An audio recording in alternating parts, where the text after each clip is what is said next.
Beneath the Diamond Veil Part 7. Chapter 21, Betrayal.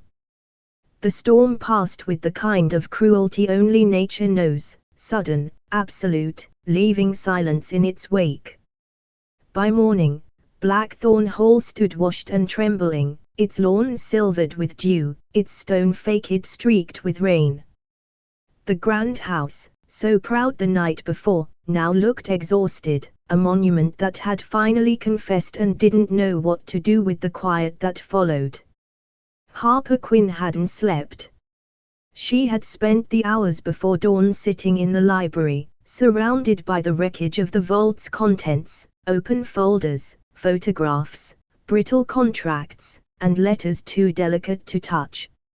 It was all there, every lie, every theft, every silenced voice that had built the Roth name. And Gabriel's. He hadn't come to her room that night. She'd heard footsteps at one point, the faint creak of the hallway floorboards, then nothing. A door shutting somewhere down the hall, final, careful, as though he didn't want the sound to reach her. Now, as sunlight filtered weakly through the tall windows, Harper sat at the library desk and stared at the USB drive Mrs. Langford had found hidden in one of the vault's metal boxes. It was modern, black, unmarked, ordinary-looking, but it held scanned copies of everything, the letters, the documents, even Isadora's final note. Every secret, condensed into a few grams of plastic. Her phone buzzed beside her, the first sign of the world intruding since the storm had cut power the night before. The name on the screen made her chest ache. Maya, editor. Harper hesitated before answering. Harper, Maya said immediately, voice brisk and bright as always, where have you been? I've been calling for hours. The gala footage went viral. People are saying something happened with Gabriel Roth, the blackout, the alarms. Harper closed her eyes. It's true. What's true? The story, she said. The vault. The cover-up. The Roth fortune isn't built on jewels. It's built on lies. There was a long silence on the other end. Harper, Maya said slowly, are you sure you want to go on record with this? I'm not just going on record, Harper said quietly. I'm giving it to you. She looked down at the drive in her hand. Her reflection shimmered faintly on its plastic surface, tired, pale, but resolute. Everything's on here, she said. Letters, ledgers, legal documents, proof that the Roth family staged a death in 1893 to seize control of the diamond trade. And every generation since has been complicit in hiding it. Maya let out a low whistle. That's not just a story. That's an empire-ending confession. Harper nodded to herself. I know. What about Gabriel? The name hung in the air like a bruise. He'll deny it, Maya said quickly. You know how these people play. He'll bury it in lawyers before the ink dries. Harper swallowed. He won't. Why not? Because he's tired of running from the truth, Harper said softly. Even if it destroys him. There was another pause, quieter this time. You love him, Maya said gently. Harper didn't answer. I'll send someone to collect the evidence, Maya said. We'll move fast, make sure it's protected. You've done it, Harper. This is your career-defining piece. Yeah, Harper said, her voice flat. My career-defining heartbreak. She ended the call before Maya could answer. The hall was still. No footsteps, no staff, no distant clinking of china. The storm had driven everyone into silence. She gathered the documents, sealed the drive in an envelope, and left it on the entry table for Maya's courier. Then, with a strange mix of calm and dread, she went in search of Gabriel. She found him where she half knew she would, in the drawing room that overlooked the East Gardens, the same one lined with portraits of the Roth men who had smiled through centuries of deceit. He was standing by the window, jacket gone, tie undone, his reflection fractured in the rain-streaked glass. A cup of untouched coffee cooled on the table beside him. He turned when she entered.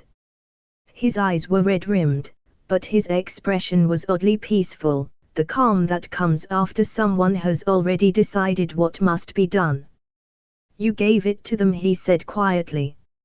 It wasn't a question. "Yes," she said. "They'll publish everything." He nodded once, slow. "Good." The simplicity of it caught her off guard. "Good." He exhaled a shaky breath, almost a laugh. "You think I don't want the truth out? I've been carrying this rot my whole life. Maybe this is how it ends." "You could still fight it," she said. "Tell your side. Tell them it wasn't your fault." He shook his head. "It was my inheritance, Harper. That's enough to make it mine." He moved to the fireplace, where the last coals still glowed faintly. The storm's reflection flickered across the mantel mirror, him, her, the ghosts between them. "I made a call this morning," he said finally. "To the press. To the board. To the police." Harper felt her stomach drop. "What did you do?" "I confessed," he said simply. She blinked. "To what?" "To everything," he said. "To falsifying documents.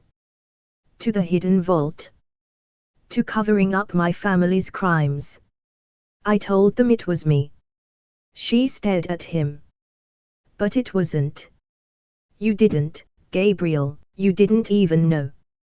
He turned toward her, his voice soft but firm. "They don't care about shades of guilt.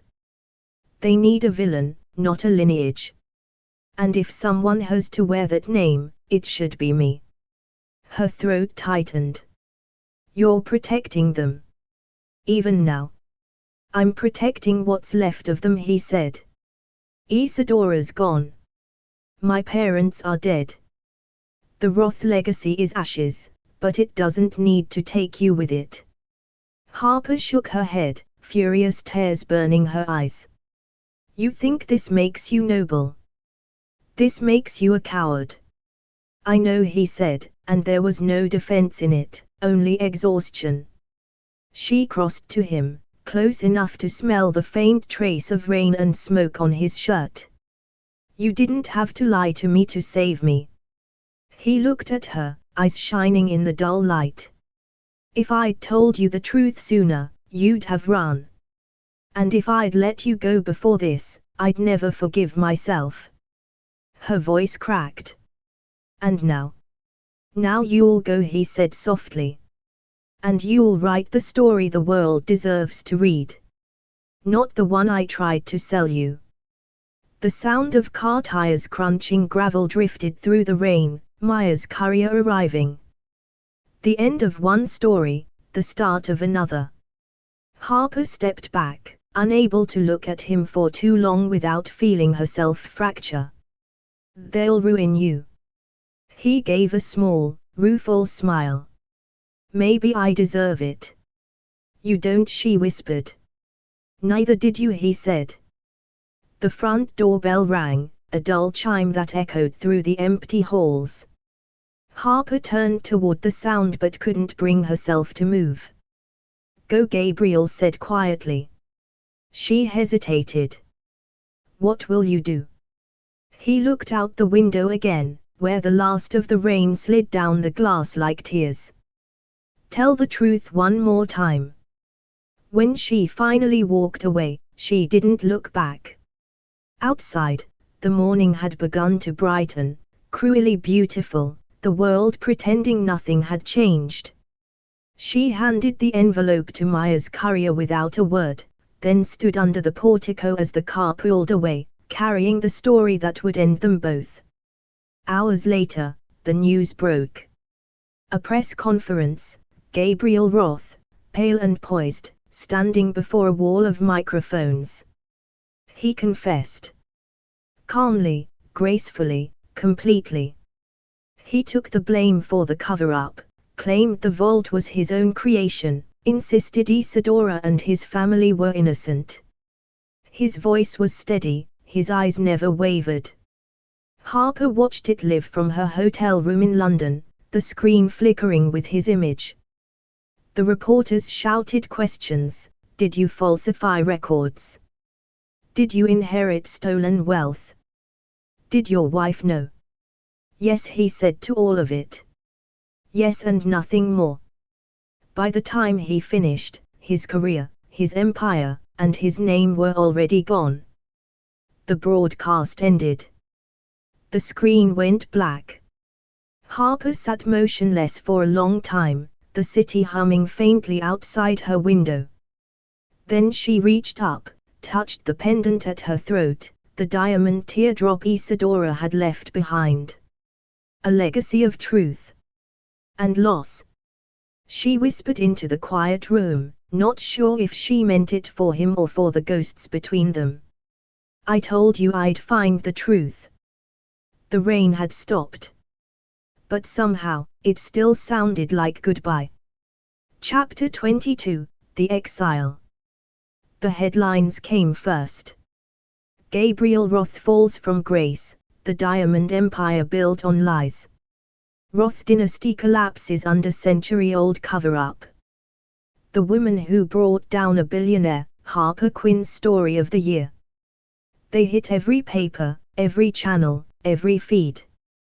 Her byline sat under them all, crisp, confident, relentless. The photograph beside it, though, told a quieter truth. In it, she looked the way she felt, steady, sleepless, and faintly haunted. Her expose had detonated across the city. Within 48 hours, Blackthorn Holdings was frozen by regulators, the family's accounts under investigation.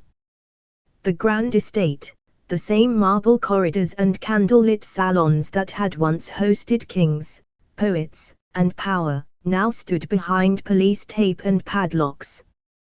Blackthorn Hall was seized by creditors like a carcass being divided. The staff dispersed overnight. Mrs. Langford vanished first, no notice, no goodbye. Some said she'd gone abroad, others whispered she'd left instructions that she be buried on quiet ground. The chandeliers went cold. The fountains dried to dust. The hall, in its proud silence, became just another empty estate on the outskirts of London, its windows staring blankly at the horizon. And Gabriel Roth, the man at the center of it all, was gone. No arrest. No charges. No trail. The morning after his confession, his lawyers issued a statement: Mr. Roth has chosen to withdraw from public life. Withdraw. The word had the same sterile chill as disappear. He had stepped out of the world like a magician's final act, leaving behind only the whisper of silk and smoke. For weeks afterward, Harper found herself half expecting him to call, to text, to appear in a shadowed corner with that quiet, ironic smile. But the silence stayed absolute. She filled it with noise. Interviews. Awards. Panels. The kind of whirlwind attention journalists dream about and dread in equal measure. People called her brave, brilliant, unflinching. They called her the woman who dismantled an empire. But late at night, in hotel rooms that smelled of other people's triumphs, she lay awake and thought only of the man who'd chosen ruin over redemption, and what it had cost both of them. Success, she discovered, was a colder kind of loneliness. The city loved her for what she'd done. But love from strangers was just noise, applause that echoed after the curtain had already fallen. By autumn, her name had become shorthand for truth. A Harper Quinn piece was how editors described any story that cut too deep. Her face filled magazines, her voice quoted in editorials.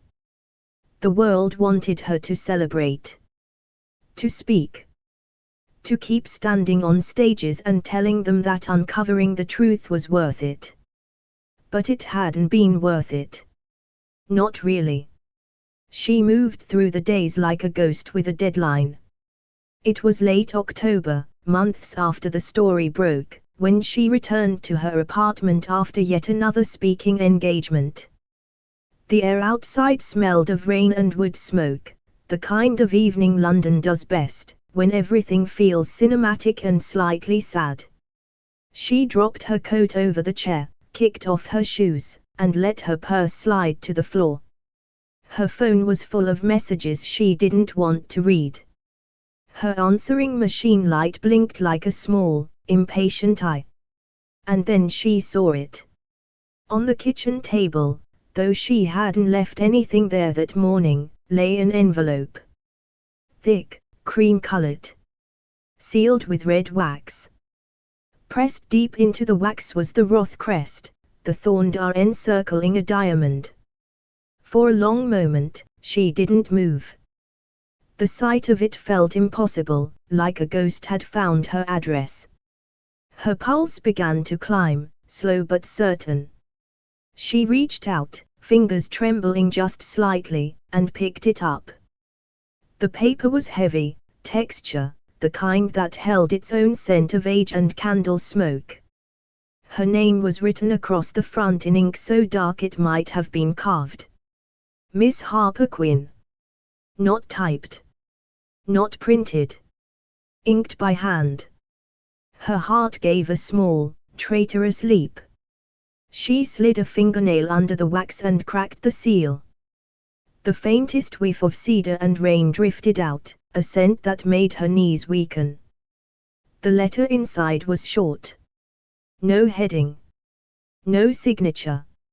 If you are reading this, then you've learned how to finish a story.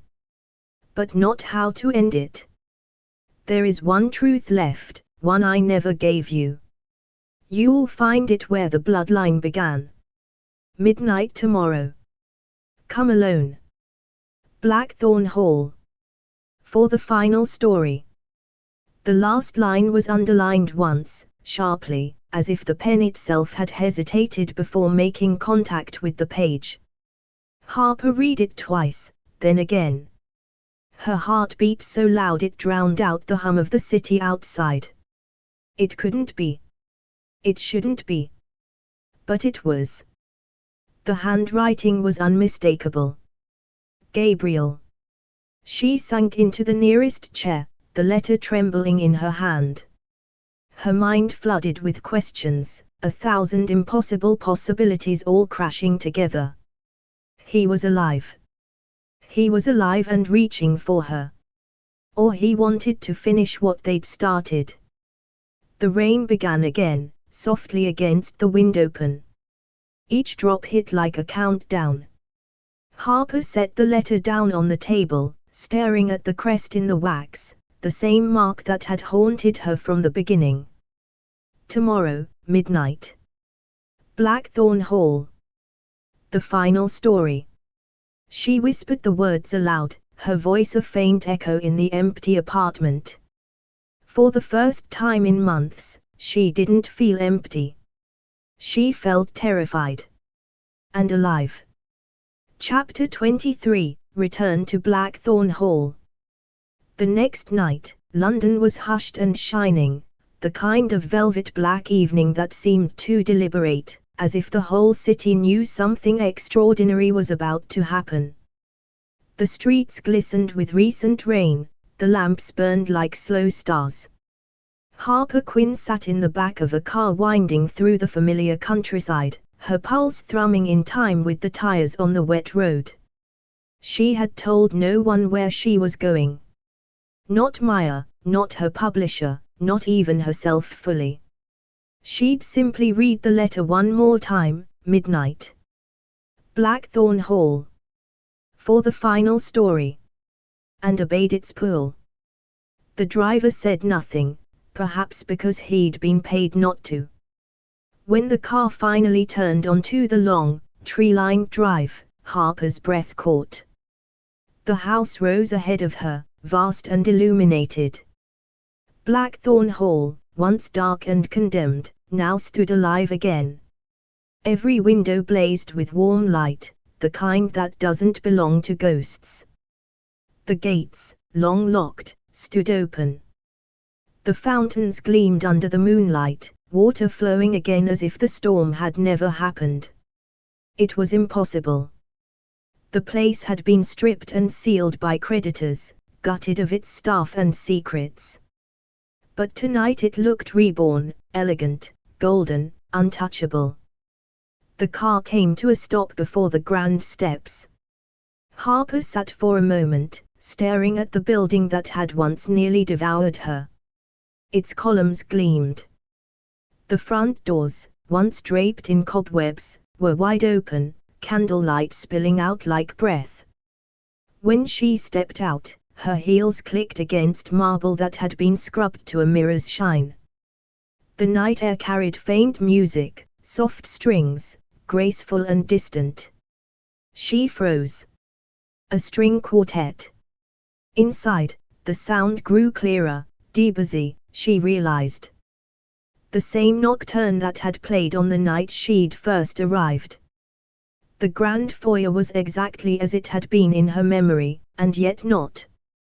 The chandeliers blazed, crystal reflecting warm gold on the marble. Staff moved silently through the hall in polished uniforms, their faces calm, familiar, untroubled by the hour. Silver trays gleamed. Candles floated in tall glass vases. The air smelled of roses and something sweeter, redemption, maybe. Mrs. Langford stood at the base of the staircase. For a heartbeat, Harper thought she might cry. The older woman was precisely as she remembered, immaculate black dress, string of pearls, hair in its usual impeccable twist.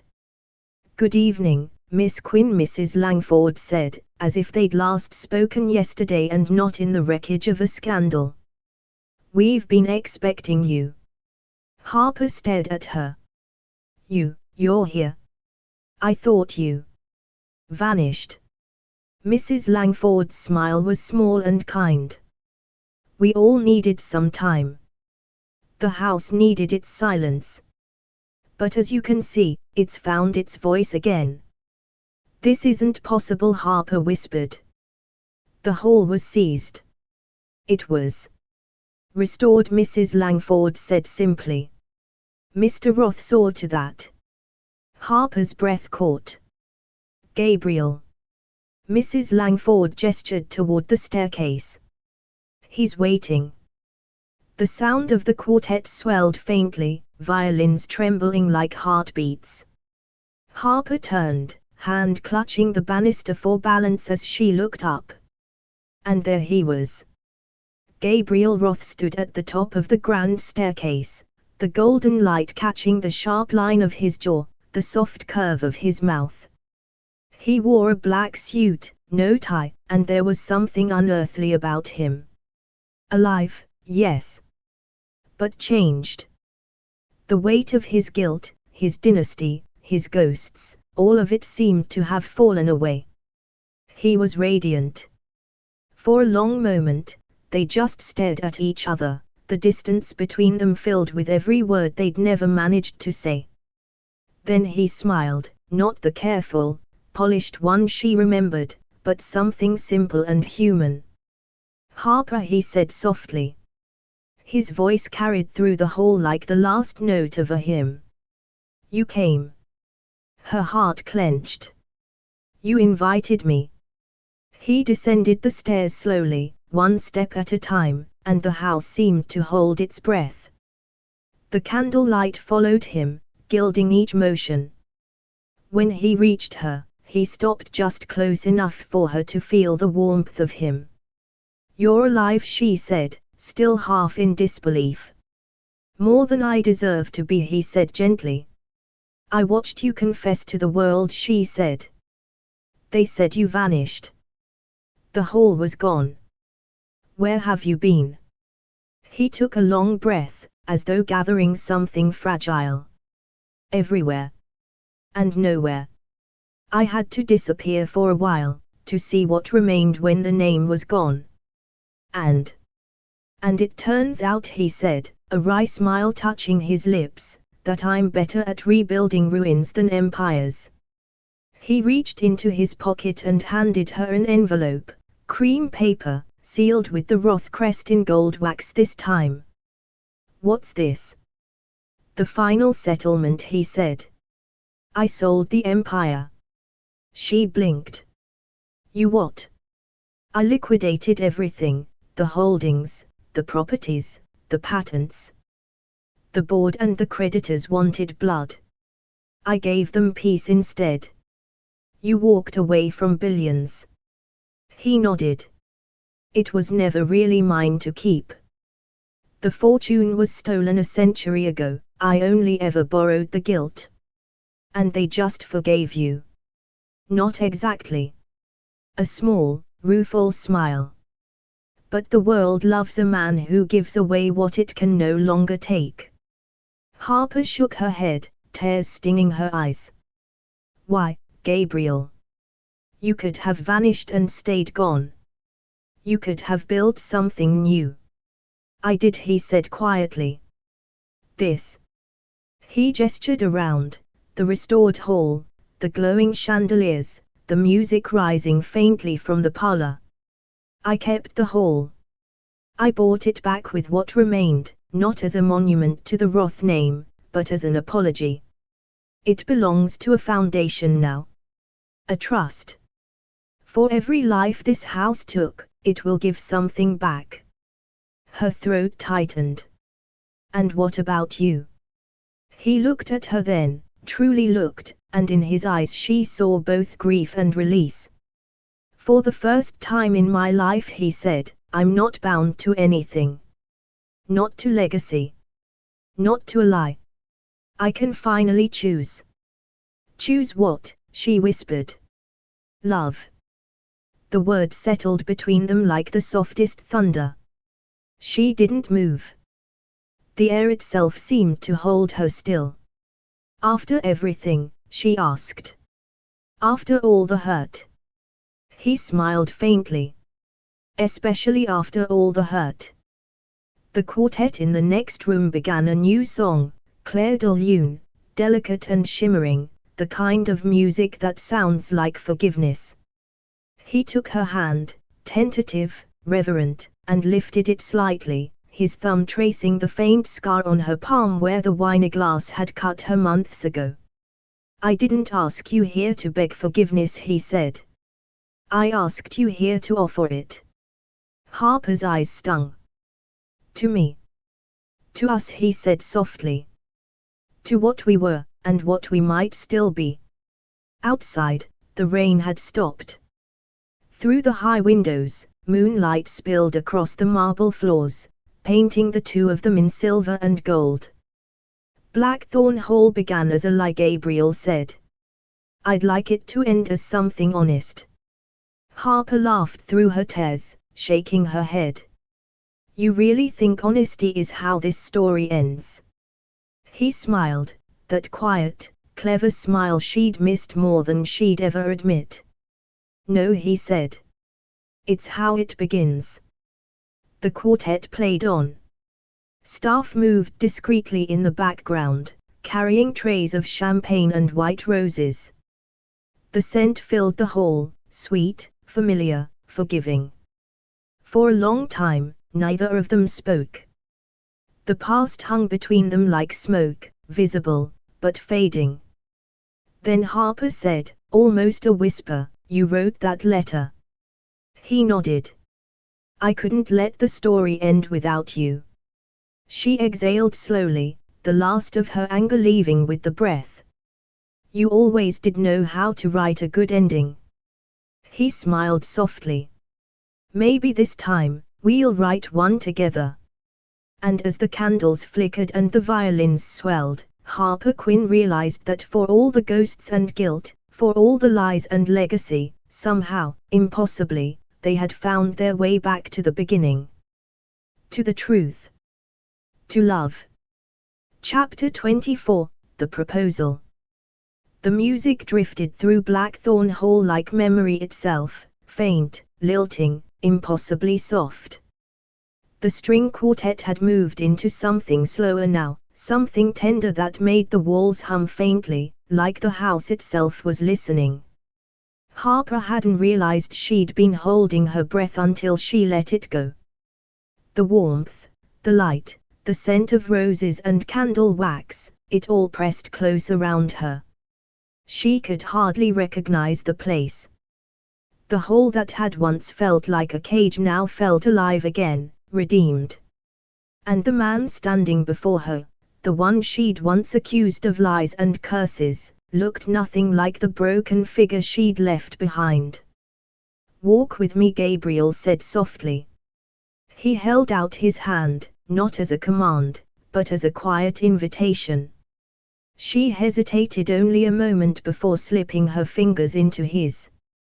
His palm was warm, steady. Together they moved through the grand corridors of Blackthorn Hall, past polished mirrors and flickering sconces, the scent of fresh flowers trailing behind them. The air seemed to hum with something electric and fragile, like a promise about to be spoken. He led her down the long west corridor, the same one she had once raced through during the storm, terrified and breathless. Now it was calm, peaceful, its marble floors gleaming, its walls lined with portraits that seemed softer in the new light. She noticed something strange as they walked, the faces in the paintings were different. Not erased, but rearranged. Some of the old Roths were gone. Others, the ones whose legacies were tangled in deceit, had been replaced with new art, landscapes, sketches of the gardens, even portraits of anonymous figures. The weight of judgment that had always clung to these walls was gone. He stopped before a door she recognized immediately, the portrait room. The one that had haunted her since the first night she'd stepped foot in this house. "Gabriel," she whispered. "Why here?" He only smiled and pushed open the door. The room was awash in candlelight, hundreds of tiny flames glowing against the soft blue walls. Roses, white and pale pink, were arranged in tall vases around the edges of the room. The faint scent of their petals mixed with the faintest trace of rain still clinging to the air. And then she saw it. The wall where Lady Evangeline Roth's portrait had hung for centuries was bare no longer, but it wasn't her serene, accusing eyes that met Harper's gaze now. It was her own. A new portrait hung in its place, Harper Quinn, captured in oil and shadow, painted with an almost unbearable tenderness. Her likeness was luminous, standing against a dark background, a faint half-smile on her lips. The artist had caught something more than her face, something inward, defiant, human. For a long moment, Harper couldn't speak. "Gabriel," she breathed, "what did you do?" He stood beside her, eyes fixed on the painting. "The past doesn't deserve the place of honor anymore," he said quietly. "You do. But Evangeline deserves peace," he said, turning toward her. "So does the woman who came after her. So does the one who broke the curse." She turned to face him then, her heart pounding so hard she could hear it in her ears. "This is madness," she said softly, but there was a tremor of laughter beneath it. He smiled, that gentle, infuriating, heartbreakingly sincere smile. "Maybe. But it's the kind that feels right." He took her hand again, led her to the center of the room, and stopped beneath the chandelier. The light from the candles reflected in his eyes, warm amber and gold. Then, without a word, he knelt. For a heartbeat, Harper forgot how to breathe. "Gabriel," she whispered, stunned. "What are you?" He reached into his jacket pocket, and when he opened his hand, the light caught on something that shimmered faintly, delicately, a ring. Not just any ring. It was the same ring Harper had seen once in a photograph, worn by Isadora Roth, his late wife. The diamond was small, encircled by a halo of sapphires, simple yet breathtaking. Her throat tightened. "Gabriel, that's Isadora's," he said softly. "Yes." He turned the ring between his fingers, the faintest tremor in his hands. "She would have wanted this. She told me once that love is the only thing that redeems a story, the only way to write its final chapter differently." He looked up at her, and the quiet sincerity in his voice stole the air from the room. "Let's end this story the right way." The words seemed to echo through the room, mingling with the music still drifting faintly from somewhere down the corridor. For a moment, Harper could only stare at him, this man who had lied, confessed, vanished, and somehow returned looking freer than he'd ever been. The storm, the vault, the ghosts, the curse, they had all burned away, and what remained was something disarmingly human. She knelt slightly to meet his eyes, her hand trembling as she brushed his cheek. "Are you sure?" she whispered. "After everything that's happened." "I've never been more sure of anything," he said. "I've spent a lifetime being defined by what I inherited. I want the rest of it to be defined by what I choose." "And you're choosing me?" she asked softly, half teasing, half afraid to believe it. "I'm choosing us," he said simply. "The truth. The madness. The peace." He took her hand, his eyes never leaving hers. "Marry me, Harper Quinn, not to erase the past, but to finally set it down." Her eyes stung. Her chest felt too small for her heart. For a long, trembling moment, neither of them moved. The candlelight wavered, casting their shadows long across the walls. The portrait above them glowed softly, as if the painted Harper herself was watching and waiting. Then Harper laughed, the kind of laugh that comes when you've run out of tears. "You're impossible," she said. "I know," he said, smiling up at her. "And you're certain about this?" "Because I come with questions, Gabriel. With a lifetime of them." He stood then, still holding her hand, his voice warm and steady. "Then I'll spend the rest of my life answering every single one." The quartet's music shifted again, a soft crescendo rising like a heartbeat. He slid the ring gently onto her finger. It fit as though it had been waiting there all along. The diamond caught the light, scattering it across the room, tiny sparks reflecting off the glass, the candles, the tears shining in her eyes. For the first time since she'd met him, Harper Quinn felt the house at peace. The walls didn't seem to listen anymore, the ghosts didn't seem to linger. The curse, if there had ever been one, had been broken by something quieter, simpler, and infinitely stronger. She leaned up, kissed him softly, and whispered against his lips, "Then let's finish it right." And in that moment, under the painted eyes of her own portrait, surrounded by flickering candles and the gentle hum of forgiveness, the story that had begun with a lie finally began again as love. Chapter 25, The Diamond Wedding. If stories had endings that glimmered, this would be it. It was the kind of night people would talk about for years, the kind that turned into legend before the champagne had even gone flat. The invitations had been printed on ivory paper thick as fabric, sealed with the Roth crest in pale gold. The world had called it the Diamond Wedding, not for the jewels, though there were plenty, but because it marked the closing of a century-old story polished, at last, into something beautiful.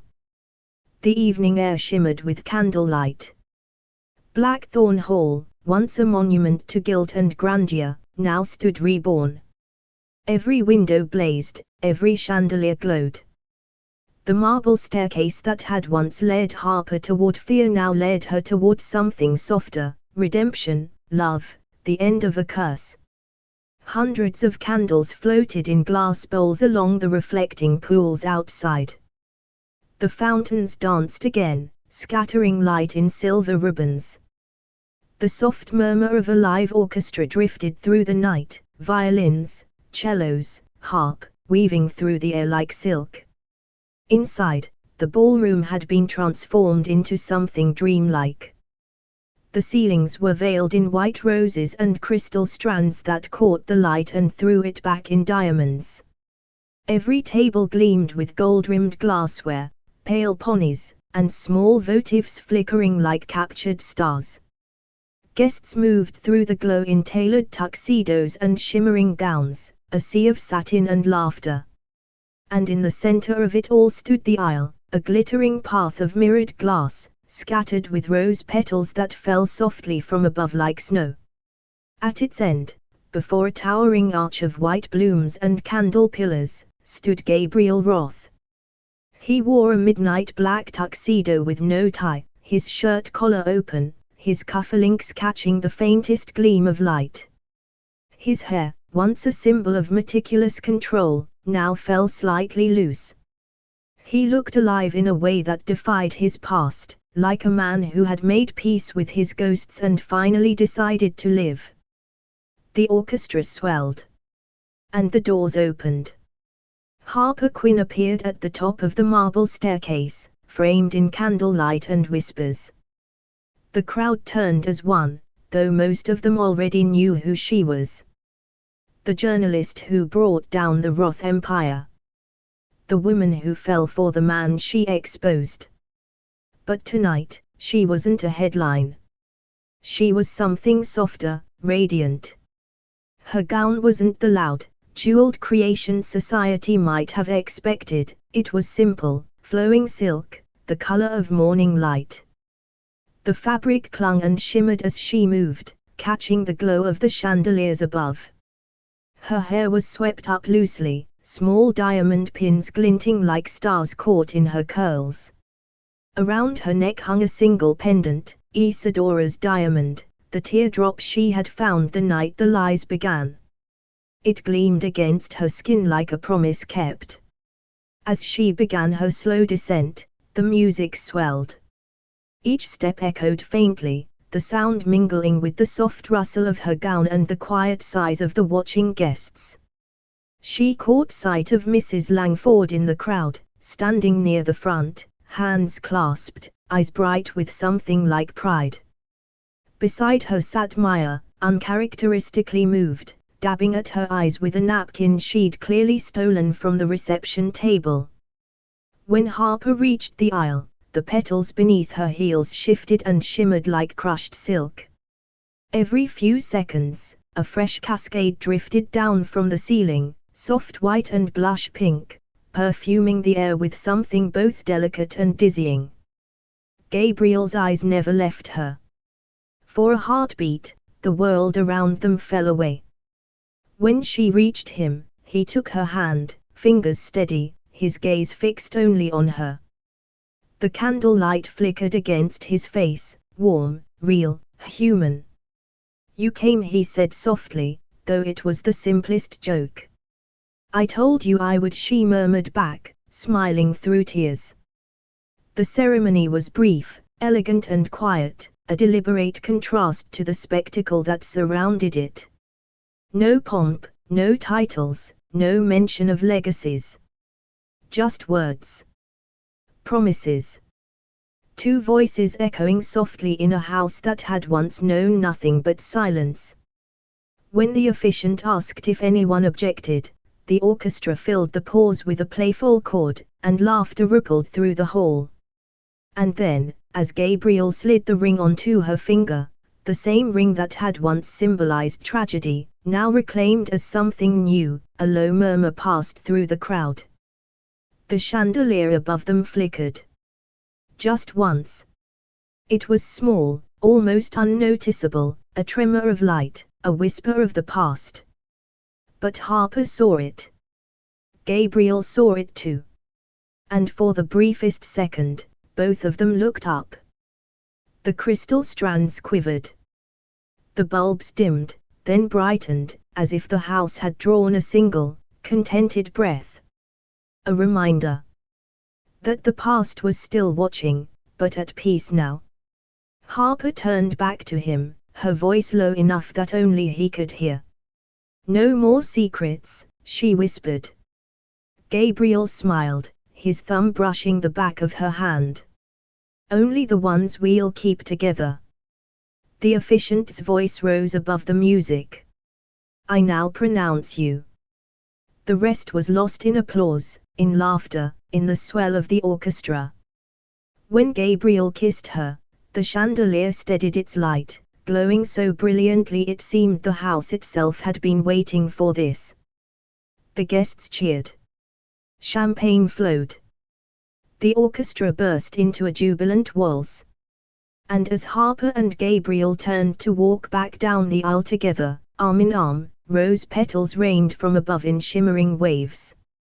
The air sparkled with light and motion, the scent of roses, the sound of music, everything at once. They passed under the chandelier, under the portrait balcony, and that was when the camera, had this been a story on screen, would have panned upward. To the portrait above the grand staircase. Lady Evangeline Roth. No longer solemn. No longer grieving. Her painted mouth, that faint, eternal curve, seemed softer now, almost smiling, as though even she had forgiven the house its sins. The orchestra reached its final, glorious crescendo. Harper and Gabriel turned, their silhouettes framed in the golden light of the hall. And as they began their first dance beneath the chandelier, the crowd clapping, the candles flickering, the roses falling, the camera would slowly fade to black. Only the portrait remained illuminated for a few lingering seconds, Lady Evangeline, watching, peaceful, her eyes glimmering faintly in the candlelight. Then the light dimmed. And across the darkness, if one listened closely enough, the faint echo of Harper's voice could be heard, warm, steady, certain. "Every story ends the same way," she said softly. "But some endings finally deserve their diamonds." Fade out. Credits roll. Because every broken heart deserves a comeback. If this story touched you, don't forget to subscribe for more emotional romance every week. Hit like, drop a comment, and ring the bell so you never miss a moment of romance, redemption, and powerful love. And don't keep the drama to yourself. Share this story with someone who lives for twists just like you. Thanks for listening, and remember, sometimes the best comeback is becoming unforgettable.